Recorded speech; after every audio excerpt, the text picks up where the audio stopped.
The warm, still weather is one of the reasons. It's also combined with traffic fumes, pollution from the continent and Saharan dust. Well, officials from the Environment Department have released this map showing where could be the worst affected areas. You can see the red area in the centre of the southeast. That's where pollution will be classed as high tomorrow. The purple area in the southeast is where pollution is going to be very high. Well, joining me now is Colette Harris, who's from Asthma UK. Colette, it's great to have you on the programme tonight. Thank you. I mean, that map looks pretty concerning, doesn't it? How worried are you about these pollution levels?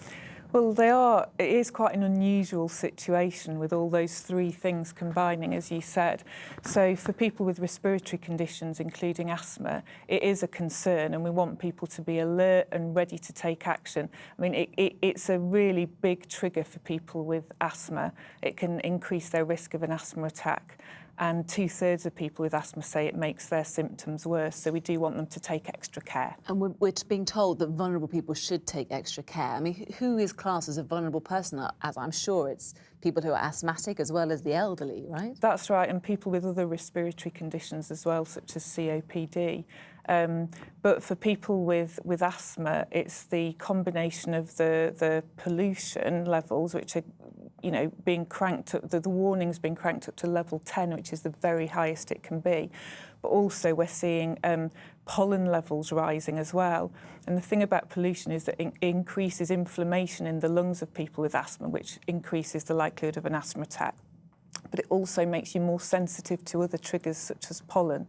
So you need to keep your reliever inhaler with you at all times, and that's usually the blue one. Tomorrow, doesn't it? That's the thing. Talk me through the advice. If you are asthmatic or you have respiratory problems or you're generally just concerned, what should you do? Keep your eye on the pollution forecast, because you'll see what's happening in your local area, but also if you're going to be travelling from a lower pollution spot to a higher one, it'll make you realise you've got to do something about it. Keep your reliever inhaler with you at all times. That's usually a blue coloured inhaler.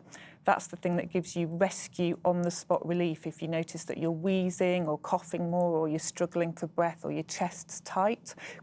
And then the other thing to do is make sure that you're taking your asthma medicines as prescribed. So often people have a preventer inhaler as well that they need to be taking every day too.